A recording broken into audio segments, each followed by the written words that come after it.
gets up burned as a flame. It's Superman. This is Dan Jurgen. This is Jason J. Lewis, the voice of Superman on Justice League Action. This is Mark Wade, writer of Superman Birthright. And you're listening to the Krypton Report.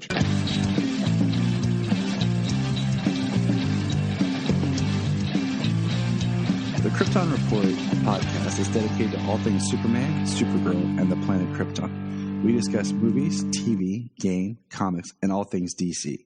So join me, Tyler, with my co-host James and Jania.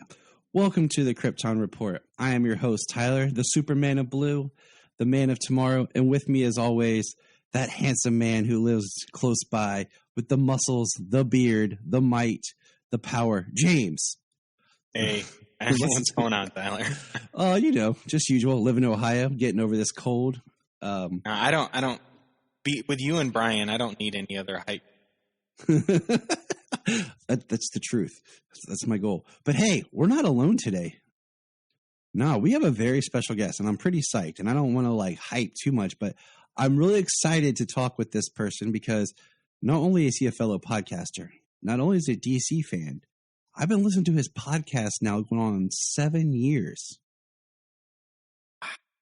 So I've been listening to it for about 6 now. So I would like to welcome Mr. Andy DiGenova of Holy Batcast, Disordered, and the Real Fans for Real Movies podcast. Welcome, Andy. Thanks. You really put it in perspective. 6 and 7 years. Oh man. Thanks for listening that long. God bless you. I appreciate that. And thanks for having me. You're welcome. Happy holidays, guys. Yeah. Merry Christmas. You as well. Merry Christmas. Thanks. Yeah, so my story goes, I had a job and I was driving, and when we moved back to Ohio, I was looking for more podcasts to listen to, and I found Holy Batcast.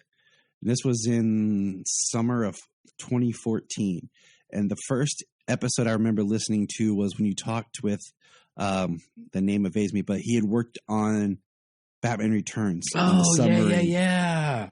Yeah, he was he worked on the special effects and the puppets, right? Yep. Yeah. Mm-hmm. Guy worked with the Disney. Yep. And that was the first one. And then from there, of course, you plug your other show. So I was like, I checked out Real Fans for Real Movies. And then I used to listen to you too back when you did the Batman universe. So, yeah. For a minute, I did the Batman universe and Batman news.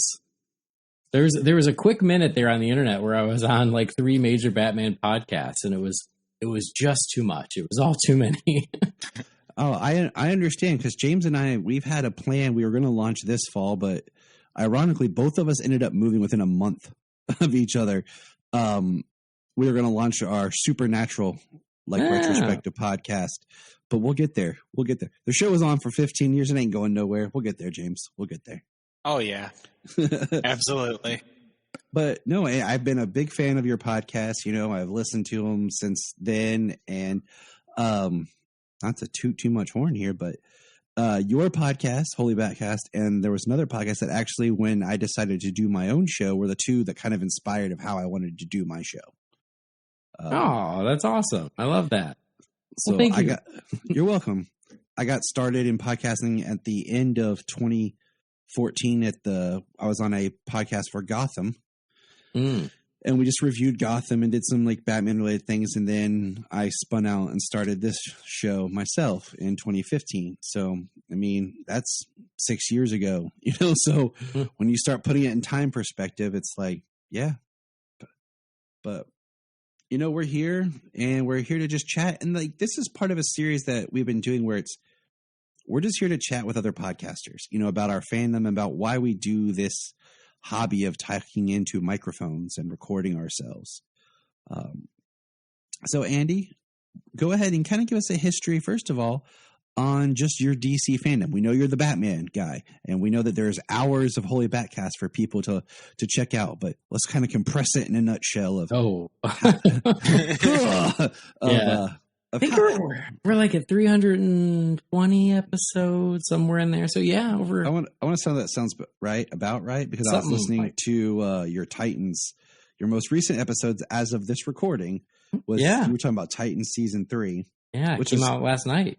323.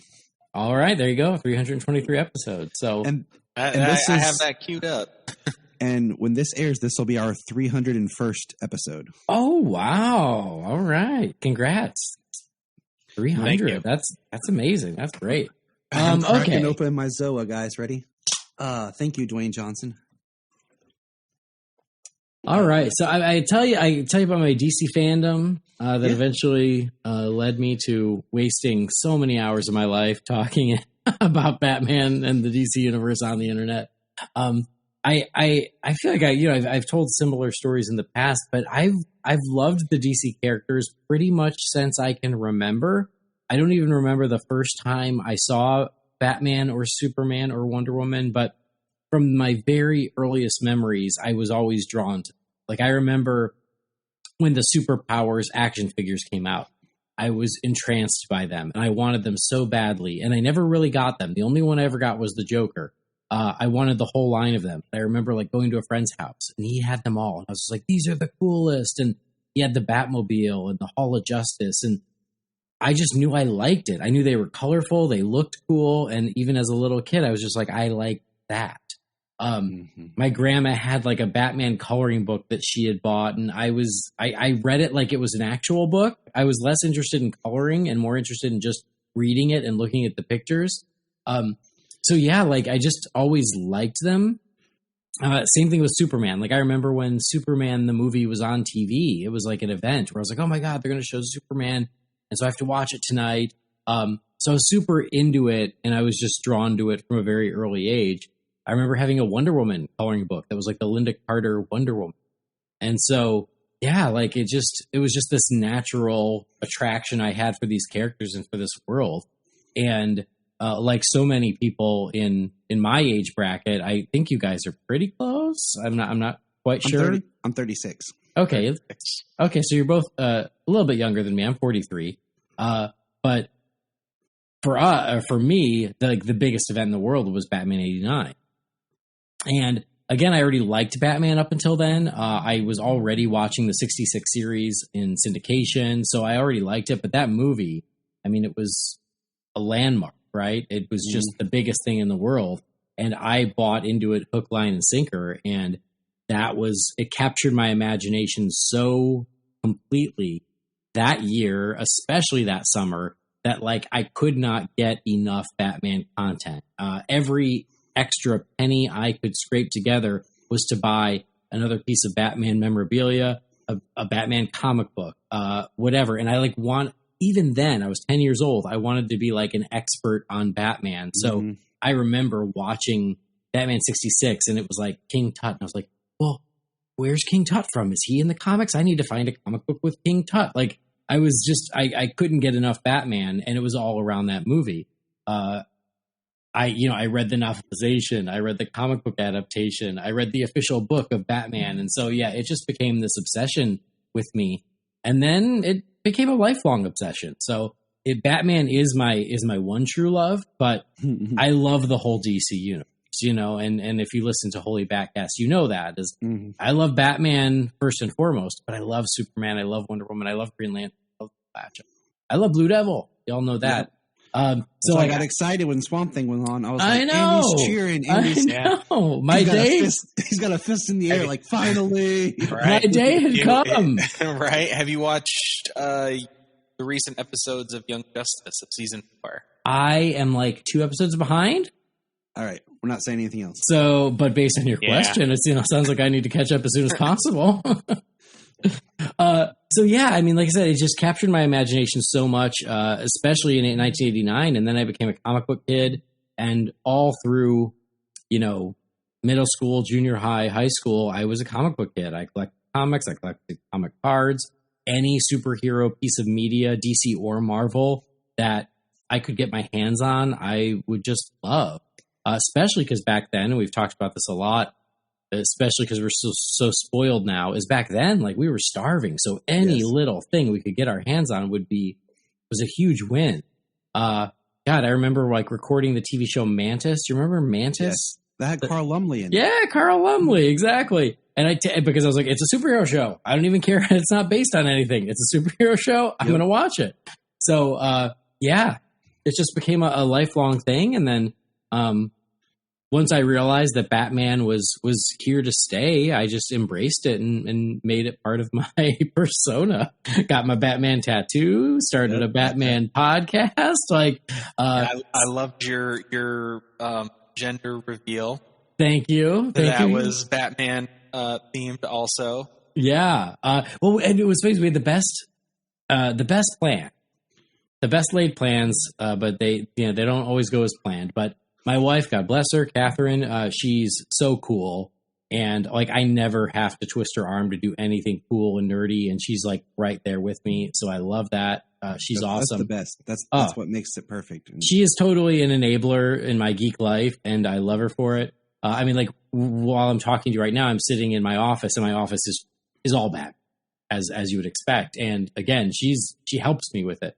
But anyway, yeah, we were pregnant, our first child, super exciting, and we were trying to figure out a gender reveal. And we didn't want something that was like too obnoxious, but we wanted to do something. And I had this great idea of like, oh, we get a bat signal, we put either blue or pink on it, and we light it up. That's the reveal, right? And then we get ready. I buy the bat signal, I buy the gels, I'm ready to go. We try it out at her parents' house, which is where we have the shower, and her parents' house apparently is facing towards the sun all day long. And my old house. And her mom doesn't believe in blinds in the common areas, so we couldn't even like close the blinds to make it dark enough to see the bat signal. Oh man. And so we test it, and the shower's in the middle of the day. We test it, and we're like, yeah, this ain't gonna work. And my sister-in-law, Catherine's sister, had the great idea. She goes, well, what if we buy Christmas lights and put them, ones that can change colors, and we put it on the Christmas tree and we light it up blue or pink. And I'm like, that's actually a great idea. Let's do that. But then I also bought a onesie, a gender-specific Batman onesie. And so that's what we ended up doing is we ended up switching on the Christmas lights to pink. We're having a little girl and pulled out the Batgirl onesie. And then we waited a few hours until it got dark enough that I could still shine the bat signal that I paid for that I didn't even get to use, so we could at least take the picture for the reveal. So it still worked out. But man, I just had this vision of like this really beautiful pink bat signal for my daughter, and it just was like, oh, it's too bright, we can't see it. It sucks, but. Oh, well, that's a shame. But the picture worked out. With it in the middle of the day. Yeah, it was a great photo. It's a great photo. I liked it. It was. They're like, what should we do? We'll send the signal. He gave us a signal. That's awesome. And, like your whole story is kind of, it's similar to like what I experienced. Like I've talked before, like I don't remember being introduced to the characters. Yeah. As much as I feel like they were always there. Right. Exactly. Like even as a kid, like Underoos. Remember Underoos? I do. Yeah. Like I remember seeing commercials for Underoos and I just innately, I was like, well, I want the one with the bat on it. I remember the JCPenney's catalog circling the Robin and Batman pajamas. Oh, yeah. And my mom has a picture somewhere of me standing next to the washing machine in my Superman underwear crying because my Superman PJs were being washed. I got to find that and I will share it someday. But my whole problem was I had a very bad experience with Batman Returns. My mom took me and my brother to see it and she hated it and then like complained about it and like tried to leave the theater in the middle of it. And like I was, I begged her, let's stay, please, So for the longest time, there was like that big stigma behind that movie, and like it put like a huge like dampener on that movie for me, and so it just kind of like really sucked, because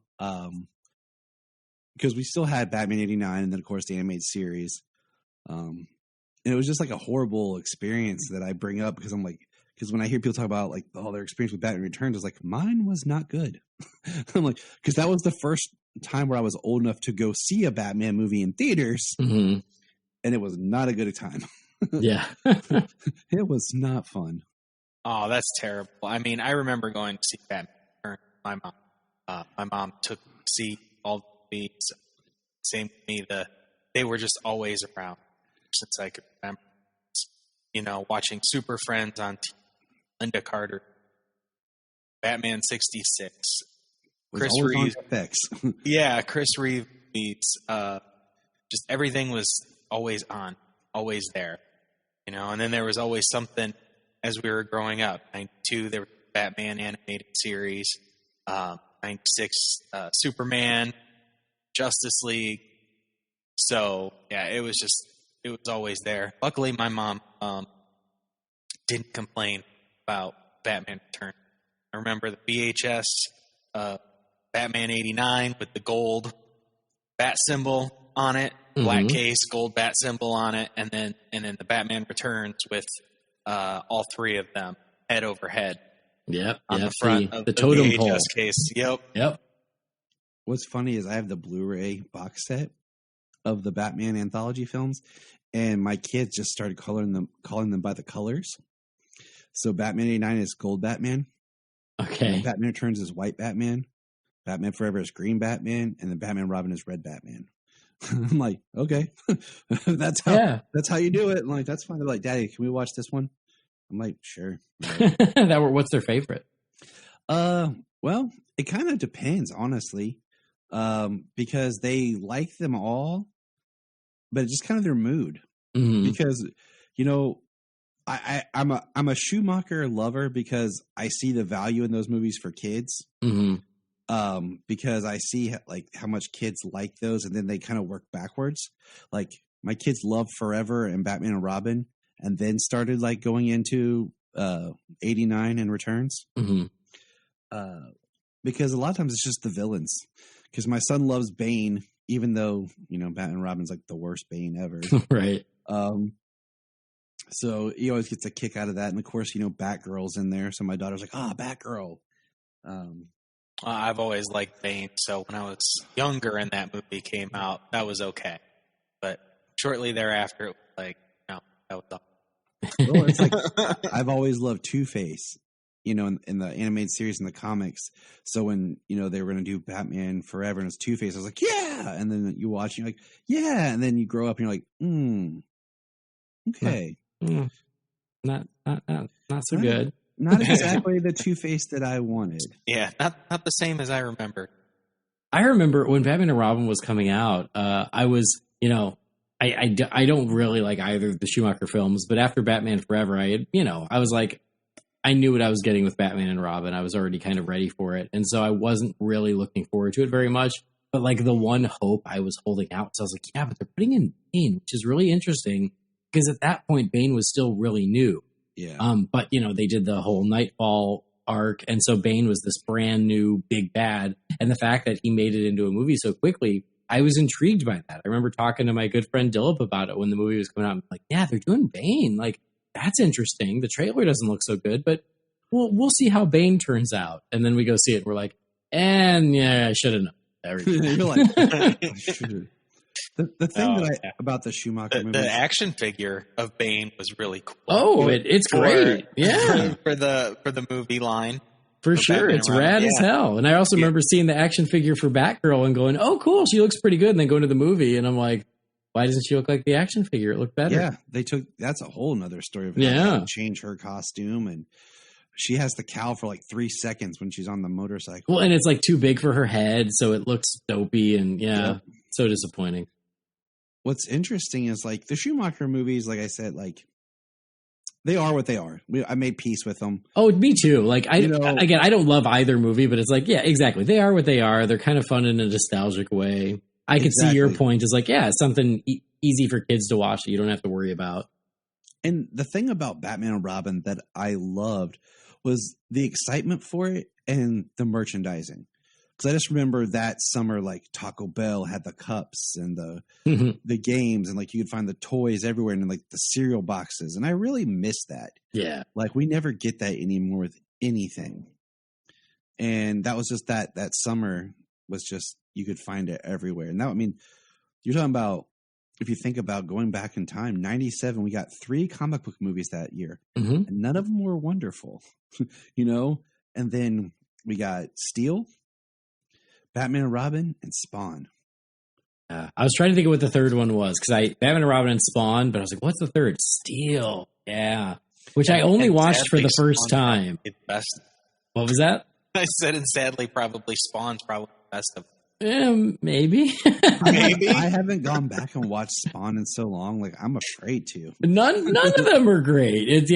I watched Spawn relatively recently, and it did not age well for me. I think it was on Netflix or something. I was like, yeah, I haven't seen this since the theater. Let me try it. I was like, oof. Oh yeah, it needs a total thought. Yeah, I'm shocked that like that did not happen, especially living in the world that we are now, where every comic book is IP that they're ready to exploit. How the heck?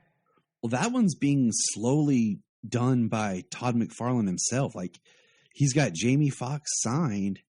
Yeah, but I feel like it's been 2 years since I've heard anything about it. Right. It's because earlier this year he got a writer on. Oh, yeah. Wow. Like, and he also does have a Sam and Twitch show about the detectives in development. So there's a couple of things actually. It's just Spawn's the one that boggles my mind, because that was like the one comic property that came out and had a movie, had toys. Oh yeah. I mean, it was like huge, like probably the biggest non-big two ever. Yeah. As far as like superhero type stuff, but yeah. And then I always remember that was 97, and then 98 is where we started to change. I'm still reading. That's when we got Blade, was in 98. Yeah.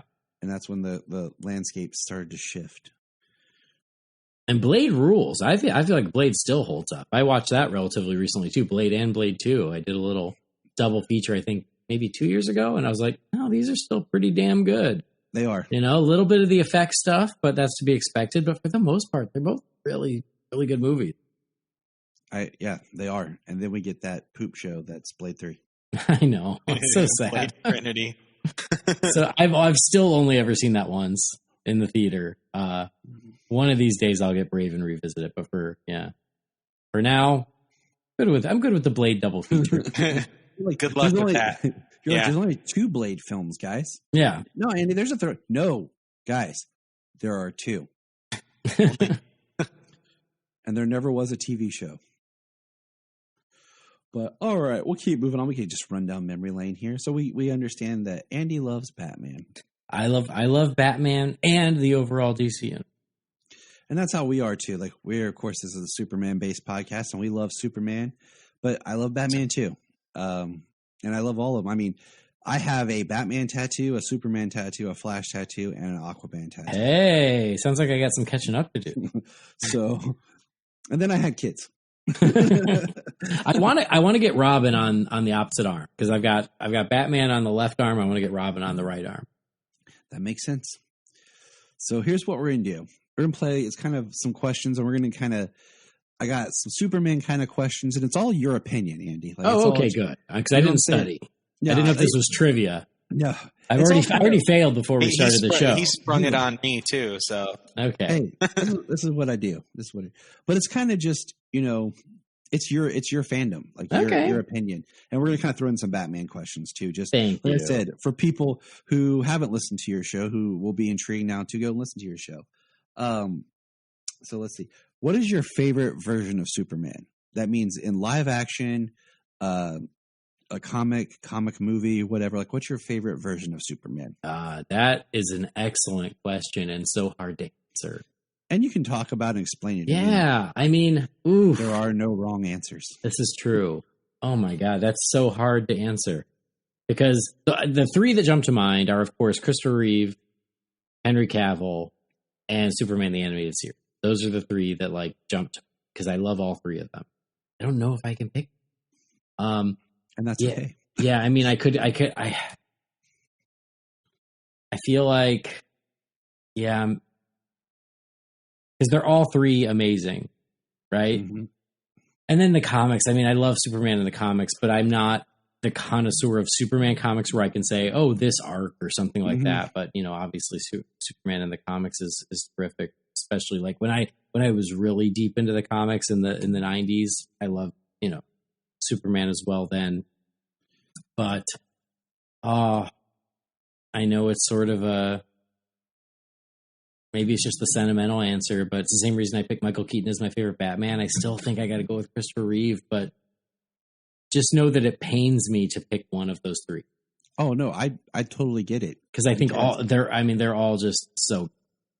Because if you would have asked me a little over a year ago, my favorite Superman, I usually would say Tom Welling because I love him too. Yeah, of when Smallville came out, I started high school. He started high school, and that show ran through the back of my life for 10 years. And, I got married. And then after I got married, 2 months later is when the show ended. And now the problem I have is I've fallen so much for Tyler Hoechlin's performance as Superman the father on Superman and Lois that gets me as a father of two. Yes, my children are younger, but seeing that side of the character, I'm like, man, it's harder for me now. So like I said, there's no wrong answer because I really identify with the Superman he's portraying as a father. Yeah. Yeah. And he's great too, honestly. There have been a lot, there've been a lot of great Batman because I have a soft spot for most Batman. Same thing with Superman. I love Tom Welling. And I think the reason he wasn't in my top three is just because he never really got to be Superman. Right. It's a cheat. We know it's a cheat. So that's why I'm like, well, but man, he was so good in Smallville and I miss that guy. But yeah. And then Tyler Hoechlin's doing an amazing job on Superman. Yeah. So here's the trick question here. Who's your favorite Clark Kent? Oh, that is a trick. Because that's the one where you can use Tom for both if you wanted to wiggle it, I think I would pick Tom for that. I do. Because he was so great as Clark. Because I love me some Christopher Reeve. But his more cartoony Clark, I feel like, is not my favorite. It's a little too much. We didn't get enough of Clark, I think, frankly, from Cavill. I think he's great in what he is, but we just don't get a lot of it. I'm going to go with Tom Welling as Clark Kent because he was Clark Kent for a decade. No, I totally agree. As much as I enjoy Chris's performance, I rank his Clark as the bottom. Yeah, it was of a different time, where it was just goofy. And even then, if you our good friend Brian, who we bring on the podcast sometimes, he's been reading comics DC chronologically. And, he brought up the point before and talked to us that even the Clark of the comics at the time the movie came out was completely different than what they did. Yeah. So they did their own Clark for that film that later kind of filtered into the comics. Mm-hmm. Because, when my favorite Clark Kent it's one of those, without using Tom, I really enjoy what Tyler's doing. I like what Dean Cain did. I also really like what George Reeve did. It's the old golden age, no nonsense, tough Clark. People don't always think about that era and what he brought to the character. So we're gonna flip it now for you. What was great about Tom and what I think stands out in the final 3 seasons of Smallville is how he gets to mature into being Clark and Super. Mm-hmm. Gets a job, starts working, is saving people, becomes, in the 10th season, he becomes more responsible for everything. He's standing up in front of all the heroes he's met, even if they're just on screens, and delegating how everything's going to go. Mm-hmm. Yeah, agreed. And especially because he was able to grow so much in the role over those 10 years. You're right. By the end, he just had an ease about him and just a presence and a warmth. I don't know. He got better every year, even if the stories went up and down. The reason I never stopped watching Smallville is just because of how invested I was in him. And then, Michael Rosenbaum and Erica Durance especially as well. Amen. So, and even I throw this out there, Superman Returns, Brandon Routh has a special spot in my heart because of when that movie came out, just like personally, like what I was going through. It's like one of the, it's as cheesy as it might sound to some people, like I needed that character at that time, you know? So like his Superman Returns has a special like place for me. So I know you said Michael Keaton's your favorite Batman. Is he your favorite Bruce Wayne? No. Christian Bale.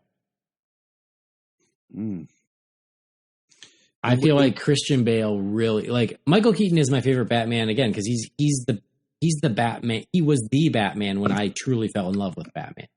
So he will always be my Batman. Makes sense. And I love his performance as Batman. He has a laser focus that I think is so underrated because it's more subtle, but he's so focused when he is Batman in those two films, and I love him. But Christian Bale's Bruce Wayne, I just think he nailed that public persona of Bruce Wayne, the billionaire playboy, the one that no one would ever suspect would be Batman because he's just out there having the time of his life. He's out there swimming with ballerinas, you know? So yeah, exactly. Sleeping in the boardroom. Like that was an angle on Bruce Wayne that we hadn't really seen in live action yet. And I was so happy when they finally did it, Batman Begins. And then it did carry over into the subsequent sequels. But yeah, he was so good in that. Again, it was a Bruce Wayne that I'd been waiting to see. And then when it happened, I was like, all right, nailed it. Mm-hmm. I think in those movies that the thing they nailed, and I think that Snyder and Ben Affleck carry on is how he uses his Bruce Wayne persona in business and in public to, one, I mean, he pushes off that suspicion, but everything he does, he's doing it for a reason. Wow, he wanted to look at his book, so he used business to get in. Mm-hmm. Ben Affleck is using the party to get into Lexus systems. Mm-hmm. No, great point. So, because he's always, that's the one thing is he never shuts off Batman. Right. Even when he's not wearing the cowl, he's always being Batman. Mm-hmm. This is all true. It's all true. Now, here's a quick question. To think, we know. Like, I'm going to go ahead and go on a limb here and say your favorite Batman movie is '89. Correct. Now, what do you think is the best Batman movie? Batman Begins. See, that's my answer is like Batman. Like my favorite Batman film. It's one of those I have a soft spot for Batman Forever because of what happened with Batman Returns. Mm-hmm. Like it was just like that was like it won. Like my mom took us with my dad, and like it was a good time, and like it was that soft kind of like, oh, we can watch Batman in theaters and stuff. Again. But I think Batman Begins is the best Batman movie. Yeah, I do too. I mean, and I've always said that Batman '89 is my favorite because it's the one that made me fall in love with the character. But I still have some nitpicks about that film. I don't think it's a perfect movie. I just love it so much. But Batman Begins, I have almost no nitpicks with that film. I just think it's fantastic, and I remember blowing me away when I saw it in 2005. I just think it's so good, and it the reason I give it the slightest edge over The Dark Knight, which I also think is a masterpiece. So don't get me wrong. Me and Jamie just talked about this on Holy Backcaster, was where we kind of said, I said, listen, if you say the best Batman movie is Batman Begins or The Dark Knight, I'm not going to argue with you because they're, the difference is so minuscule. They're both terrific. I think you can make a case either way. But the reason I give Begins a slight edge over The Dark Knight is because I feel like that was the best balance that Nolan ever found between comic book and real world. Yes. It was the perfect combination of both. And then I felt like he kept getting less and less comic with the sequels. He took a step away from it with Dark Knight and then even another step away from it when he hit Rises. And then I also just think it's like beautifully acted, like amazingly paced, incredibly well edited, like the amount of content they were able to fit into that film. And it's the film. I mean, we've had a few now, but like it truly is about Bruce and his journey and what he wants to do, and he is 100% the focus of that film. It's about his arc, and the villains support that, and especially with the Burton Schumacher films, many people have said they were far more interested in the villains, and I think that's fair. But when Batman Begins is like, no, this is about Bruce's journey, and it never wavers from that. I just think it's perfect. And you get so much in Bruce that you're so invested in him. And then I always said the best trick it pulled off is that it got me to pay to see a Batman movie. Batman doesn't show up till an hour in, but I didn't even notice because of how good the movie is. Yeah. Yeah, I've absolutely watched Batman Begins, and I have Dark Knight. Mm-hmm. Well, I can't say that because when The Dark Knight came out, I was working at Blockbuster, and we got it early. And so I rented it, and I had 3 roommates. So from the time that I brought that disc home till probably January of 2009, at least one roommate had it playing at all times in the house. So, and then they had it playing at work. And so it just, it was played so much that I'm like, I don't even know how many times you can count that I was in its presence. Mm-hmm. But no, I agree. I have one nitpick really about The Dark Knight.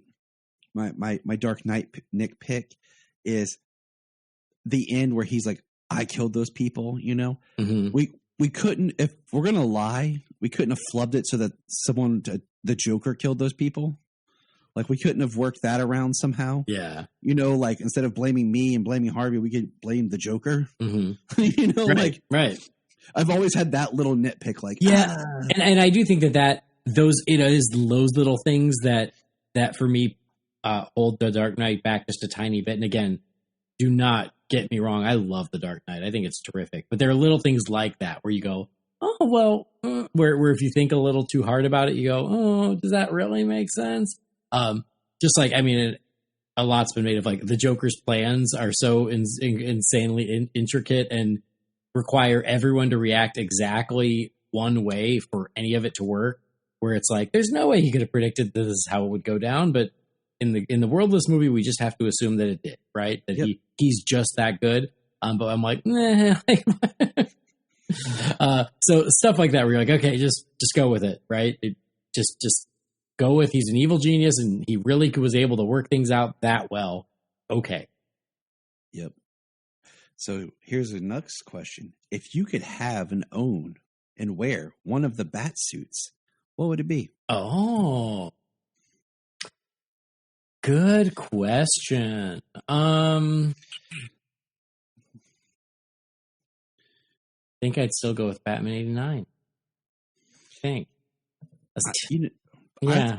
I kind of lean towards Returns, but I'm not 100% because, I also like the bat symbol that's on the second bat suit in Batman Forever. Mm-hmm. Like just the big flat the big bat. huge one? Yeah. I always love that symbol. And I like also the bat symbol that was in Batman Begins that we never saw again because it's a different style of bat. Yeah. But I like Returns. Like if I had to wear one, because it's got a little bit more of that sheen to it, and of course you still get the Nike boots. So yeah, I know it's funny because over the years I've heard a lot of people. I feel like fandom might be a little split on it. Is the 89 suit better or the Return suit better? I lean towards the 89 suit. I like the more organic look, whereas the Return suit looks a little more mechanical. But I know a lot of people feel like it was an improvement. So yeah, I feel like people are kind of split on it. I almost said the Affleck because I still think the Affleck suit is probably the best suit. I just don't like the big bat Agreed. symbol. I think that's what holds it back for me. But like that cowl is so good and the cape is so good, and I like that it's truly gray and black like that. Oh, I love that suit. I just don't like the fat bat. See, I don't mind a big bat. Like I said, that Val Kilmer, that second suit, I don't mind that kind of a bat, but I hate that it's so square and blocky. Yeah.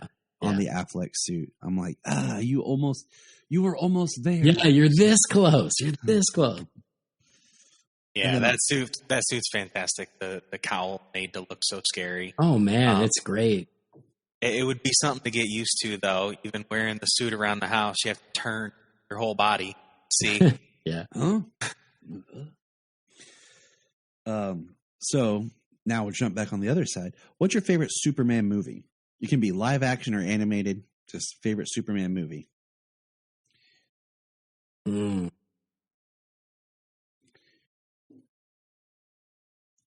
Again, I have so many that I It's okay. I'll tell you mine. Yeah, go. You help me, and let me decide where I stand. As much as I complain about how they make Superman not relevant unless he's dying, my favorite Superman movie, honestly, is the animated 2018 Death of Superman. Oh, interesting. Okay, that's cool.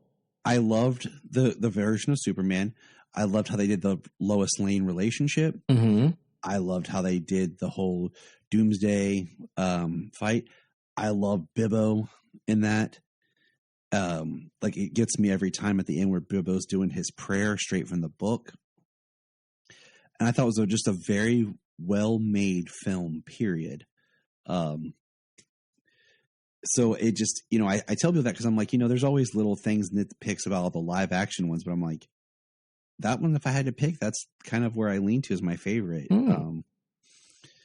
So I do think those are really good. The Death and Return of Superman, the animated version, I thought, those were really great. And together, it just makes for one really long, epic movie. But have you seen, or do you have the collected edition, the Death and Return of? I do. Okay. Yeah. Okay. Yeah. Because the way they cut the credit scenes and stuff to transition in between the movies, it's a great in between. They put those together seamlessly. Yeah, they get me every time. Because even with the Dark Knight Returns, when the Dark Knight Returns Part 1 ends and then Part 2 begins, it's just fade to black, and then it picks up in a new spot. Yeah, that's why I'm. Andy, I just want to say this. I recently listened to you guys talk about Long Halloween Part 2. And the one thing that I was going to say is my issue with Part 2 is when it starts, if you think of it as one movie split into two parts, this is the middle of the movie where they have usually the montage.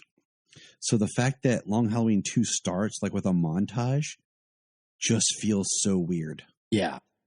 And that's why I'm really waiting to watch it as one put together movie, because I bet it'll flow better into the second half, because I feel like I'm not stopping and then starting with a montage. Yeah, I agree with that. It is weird pacing to just start that. That, for whatever reason, why they shied away from all the holidays and stopped. Yeah, they showed. Yeah, they stopped telling the holiday. They showed the little thing, at the murder, but that was just in passing. They didn't focus on it. They didn't put the holiday or nothing. And that's where I think it'll work. Awkward. That's where I think it'll work better as one movie, because it's showing you, then it montages out into the Harvey story. But having the split in your brain is like, I'm watching a movie.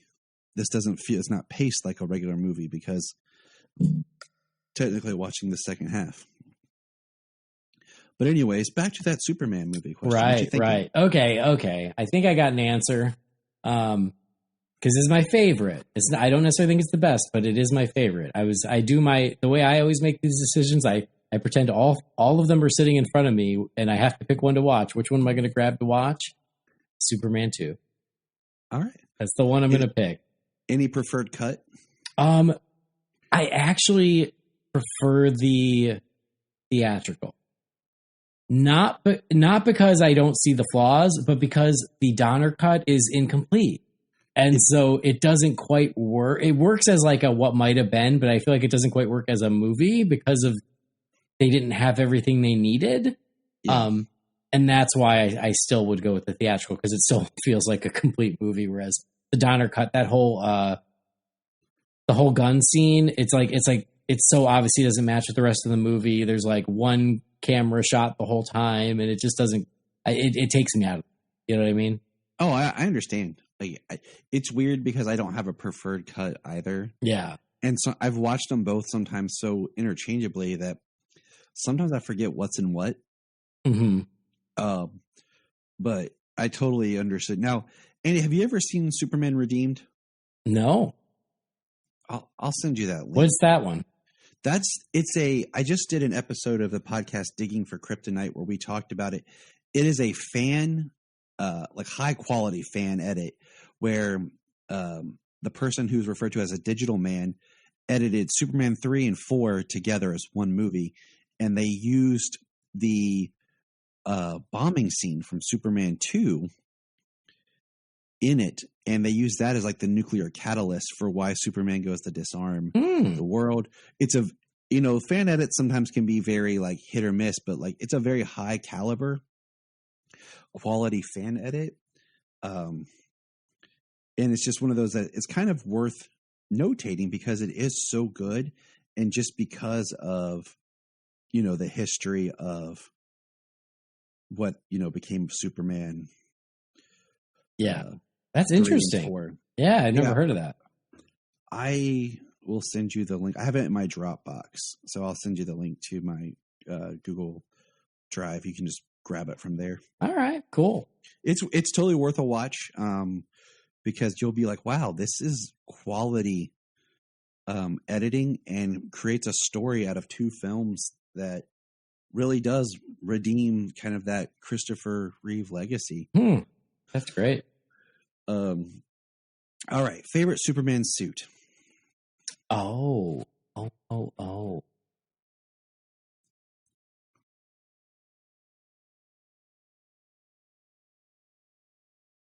If you were going to put one on and wear it around the house and pretend like you're Superman, what you wearing? I think I'm going to go BVS.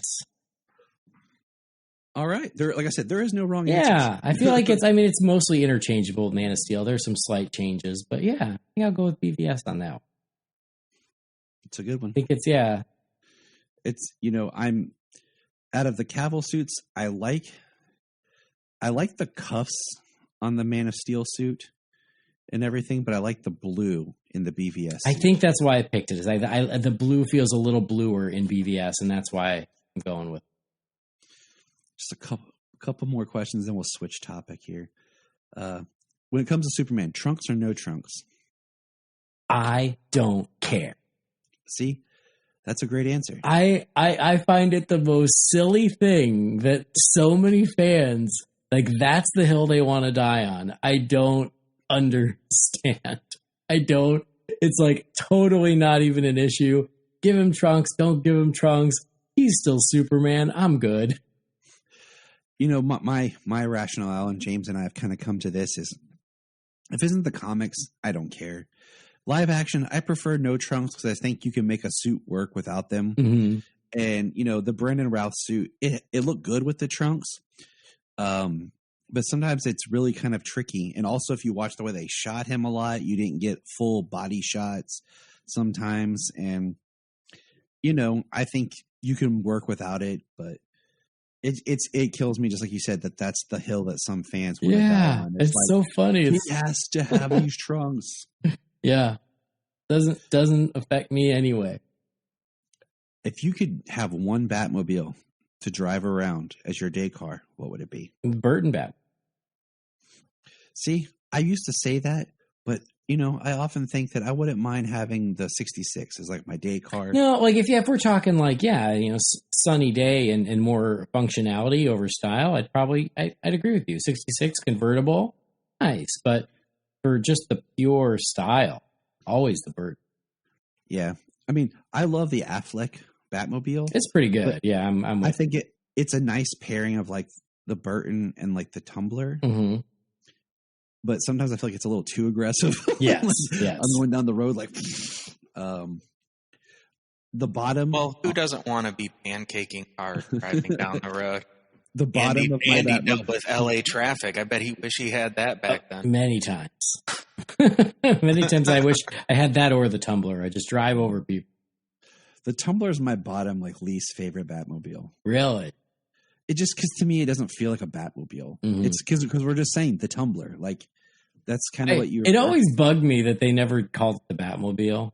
Like just call it the Batmobile. But they were ashamed of it. Yeah, call it the Tumbler. No, but aesthetically speaking, it's pretty low for me. But that chase scene in Batman Begins is so darn good. It sold me on that car. Oh, I mean, I'm totally in. Like, I love it in that context, but it just doesn't feel like a Batmobile. Yeah. And I mean, it's kind of like, it looks kind of cool, but the Batman and Robin one is completely impractical. With the one-seater, the, open top. I'm like, nah, you don't even have a shield. Right. Like they have on, at least Batman 66 has the shield. So, we've been chatting about fandom and what we like, and that's, it's fun. But, the other thing that kind of brings us together is podcasting. What got you into podcasting, Andy? Like, what were you like, this looks like a fun hobby? Like, how did it start for you? It started for me because I had a very boring office job where I, didn't have enough to do. So I spent way too much time just sitting at my desk waiting for work. And I don't remember how I saw it. I think I saw it probably on Facebook or something, but there was a podcast about theme parks, and I was like, oh, I'll listen to that. And so I listened to that and I was like, oh, that's kind of fun. It's fans talking about stuff they love. And then I found a Batman podcast. It was my next step after I kind of discovered this theme park podcast. So then I discovered Batman podcast, and so I started listening to that again just to pass the time in this office job. And so I started listening to them, and like so many of us, you just find yourself wanting to talk back or make points or debate or agree or go, thank you for saying that or whatever. And so, we were part of the Real Fans group on Facebook where we just geek out about movies, sometimes fight about movies. I don't fight about them anymore. I left that behind years ago, but at the time I used to. And, we had fun in this group, and there was a group of us that we really started bonding. And one of the guys, his name was Wes, he goes, I think that we've reached the point where we could start our own podcast. And I'd been wanting to anyway.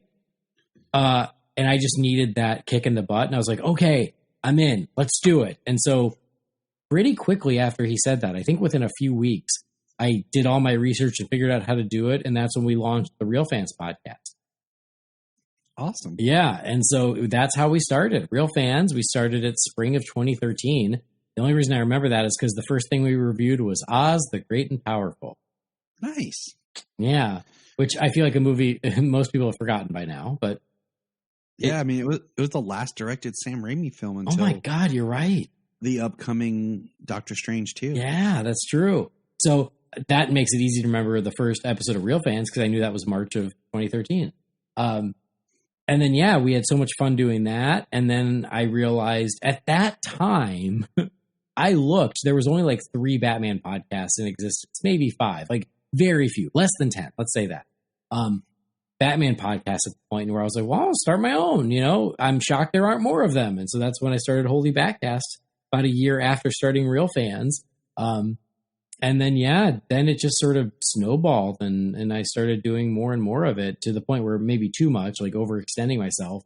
And I still kind of paying that price where I do a little too much of it and then I have a hard time juggling them all. And some of them go quiet for a while, but you do the best you can.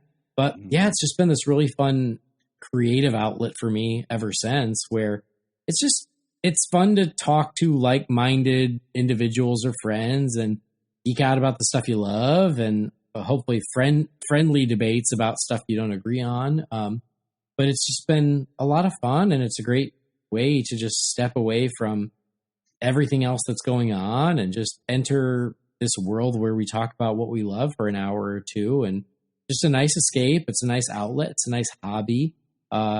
It's just a lot of fun. And I've made so many friends that way and made so many connections and, people I would have never met otherwise and super grateful for that. But it's just this fun little outlet that we get to do on the side, that gets to be our little thing. And then you find there's so many more people out there with, similar thoughts or similar interests, and we connect that way. I mean, that has been the greatest thing about podcasting for me, is not just, getting to talk to, it's been great. Like when we talked with Mark Waid, and, this year, one of my highlights, I got to interview and talk to George Newbern. Oh, nice. That's awesome. It was a great time. And I finally figured out, I told him, it's he's my favorite Superman voice. And I figured out why. Is because of the lines that he got to deliver. Mm-hmm. It's always between him and Tim Daly, Yeah. But I said, when I sit and I look at the work that you've done in the episodes of Destroyer, For the Man Who Has Everything, the Superman versus the Elite, the Superman, I'm blanking. I can't believe it. Oh, with Shazam. Oh. Yeah. He did with Shazam. Shazam. You got to do some of the best lines, so you win. But I say all that just to kind of point to, I like this, talking to people who have a common, that's how I met James. It's crazy because James found the podcast, he listened to it, and then I had stopped for a little bit because I didn't have anyone else other than myself talking, and we were shifting up things at the network I was part of. And he's like, "Hey man, you still doing it?" And I'm like, "Yeah." I was like, "You want to be a part of it?" And then to come find out, he only lives 2 hours away. We're 3 now, but it's we're both in Ohio. Crazy, and we talk every day. Yeah, it's about every day. So it's that is what I've enjoyed, is the connection of just fans who love doing this and love talking about these things. Mm-hmm. And it's kind of the conversations you kind of always wanted to have, where you would go and try to seek out, maybe at school or maybe at the comic shop, but then maybe with your friends, but sometimes maybe not. So you're having these talks in your head, and then now you just find people who talk about it, and you're like, "Hey, I want to join you." Can we talk about this and record it? Sure. Why not? We can ramble on for about the history of, Superman's trunks for 2 hours, whatever, Yeah, exactly. People talk about, there's not enough talk about Jerry he's my number he's the 4. voice. I was gonna say he's the voice of Superman in your favorite Superman. I know, but he's my number 4 voice. Okay. He's my number 4 voice. All right. I've had to rank them because that's how I am.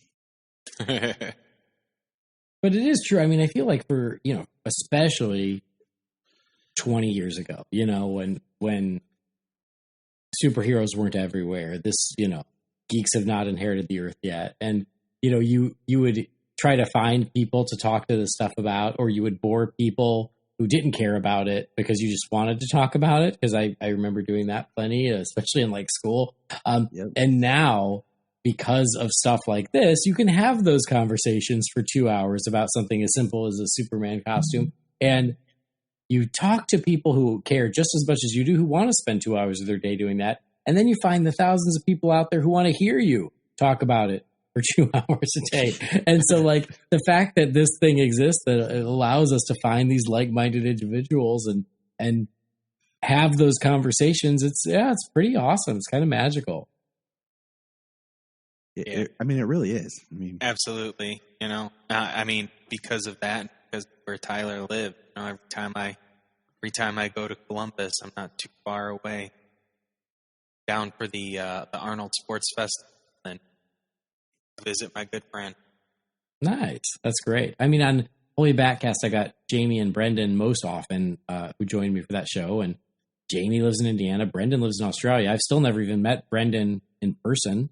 But I talk to him more than I talk to members of my family because of this freaking podcast. It's crazy. No, I get it. What's funny is I had Brendan on the show years ago, back I think in 2016. I had Brendan on Krypton Report. We talked about, it was Supergirl. It was a Supergirl episode. And what's crazy is we have friends that we talk to in Australia who do a similar podcast where they're more of just the straight comics. And we actually now have another friend in Australia who does a podcast on Superman the Animated Series. So we just connect with Australians. What can we say? There you go. That's good. They tend to be good people, most of them except Brendan. But. Right. And then, I mean, we're in Ohio and Jamie's over in Illinois, so he's just, Indiana. Close. Indiana, that's right. Yeah, Indiana. Illinois. Like 4 hours closer.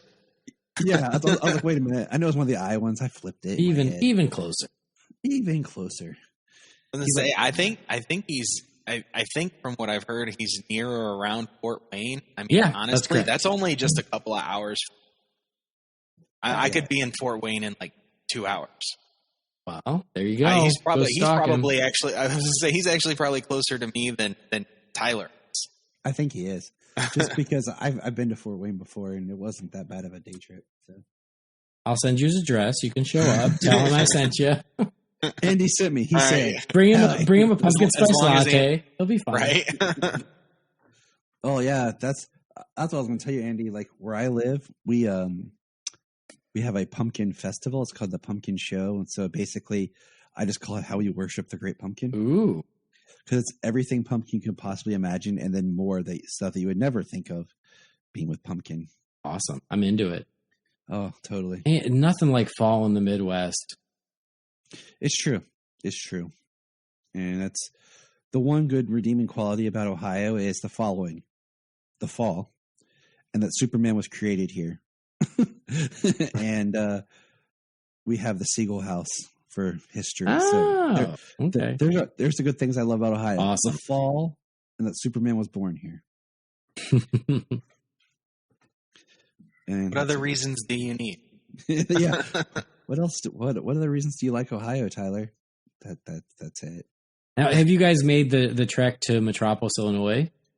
I have. Not for Celebration, because every time we actually make plans to go for Celebration, things happen. One, my wife gets accepted into a special school program and we can't go. Then a pandemic happens and then we buy a house. So I'm hoping that next year we'll be able to go for the Celebration. So, and the kids are older now. They'll actually be able to enjoy it and remember it. So, yeah, cool. I have not yet. So I'm very, very excited. Awesome. Yeah, I've never been, and I'm from Illinois, and so I'm just ashamed of myself that I never made it down there. But it is, it's on the to-do list. It looks so fun. I've talked to a lot of people who've gone down there and been part of things, and I've interviewed the museum owner and everything, and I love the museum. They've done remodeling. There's a lot of stuff that they have that they didn't even have out on display when I was there. So it's like I could just go live there. I actually tried to convince my wife to let us move there because they had a house that was immaculate for sale that was cheaper than the house we bought here in Ohio. I was like, we could just move to Metropolis, Illinois. See, you just want the address, though. I mean, yeah, it'd be awesome. I mean, I don't blame you. I mean, there's a Bat Cave, North Carolina. No. Yeah. I discovered that when my wife and I lived in North Carolina. I was like, we have to drive. Let's go. Awesome. So, yeah. Good times. I think Andy has to visit. Yes. He's like, where is this North Carolina? Got it. So, all right. Well, Andy, I don't want to take up too much of your time. We could talk forever. And I said about an hour, and I try to keep to my word because time is precious for all of us. And that's very nice of you. My wife even said, how long is their show? I go, I don't know, but we'll see. We'll find out. At least it's not disorder.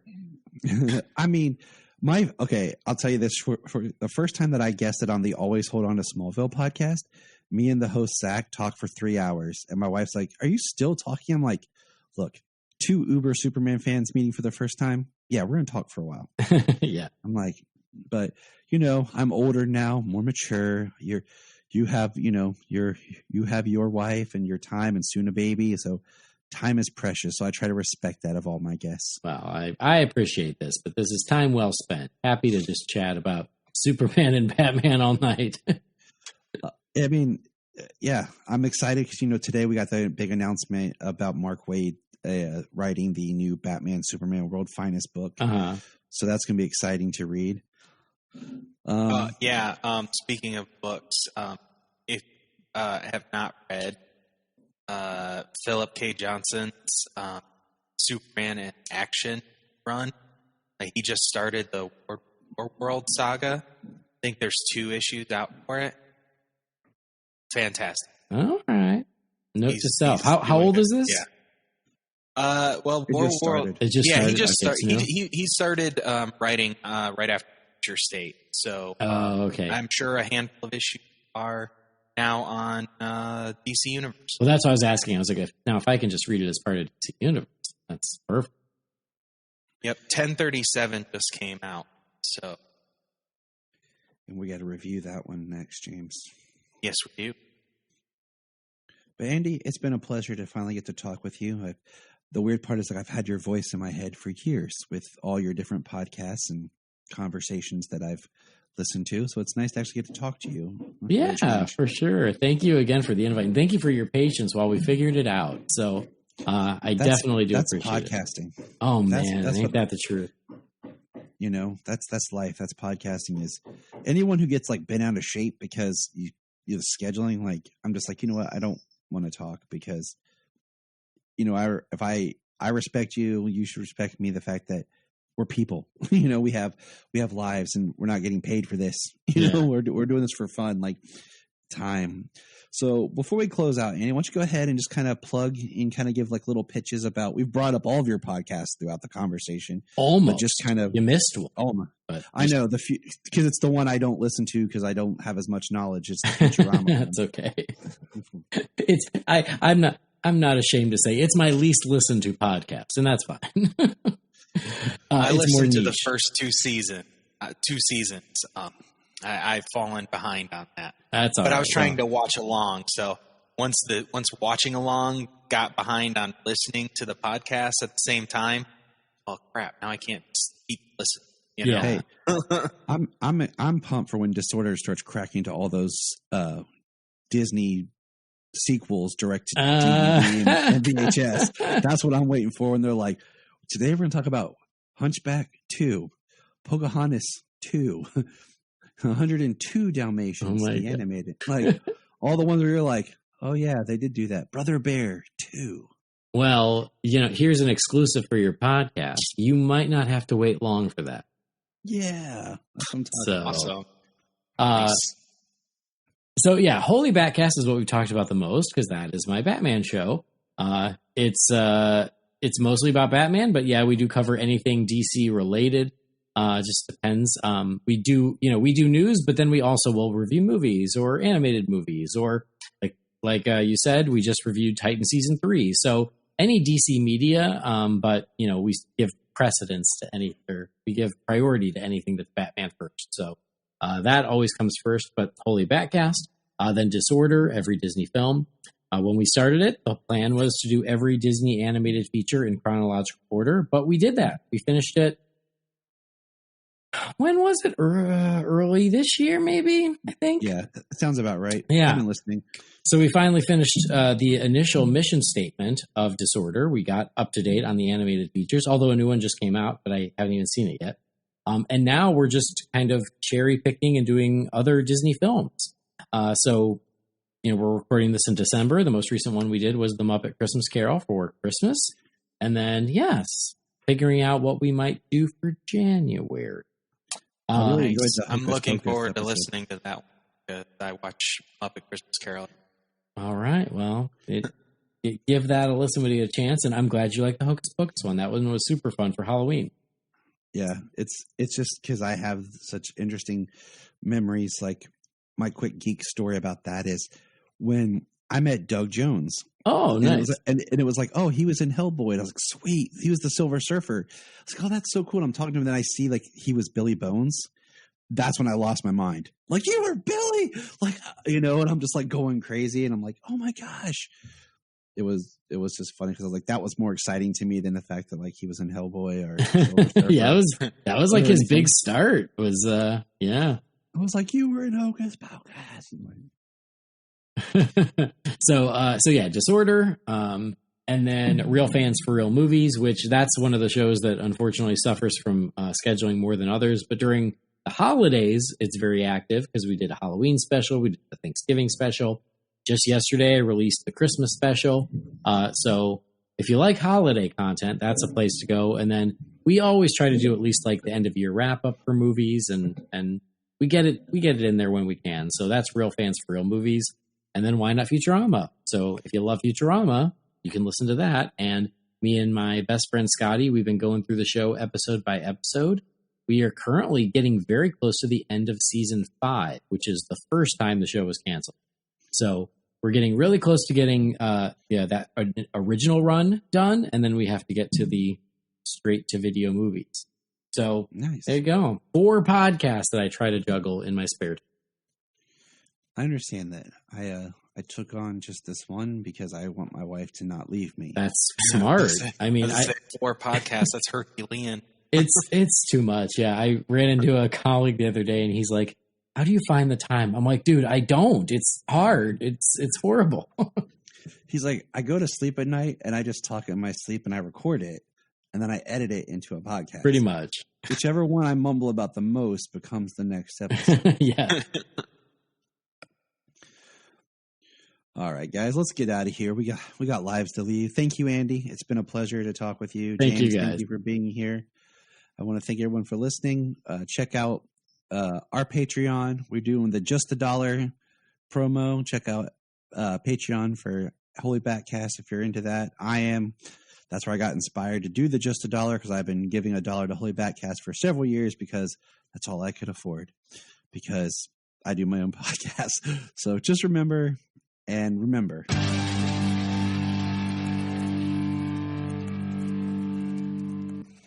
in the sky.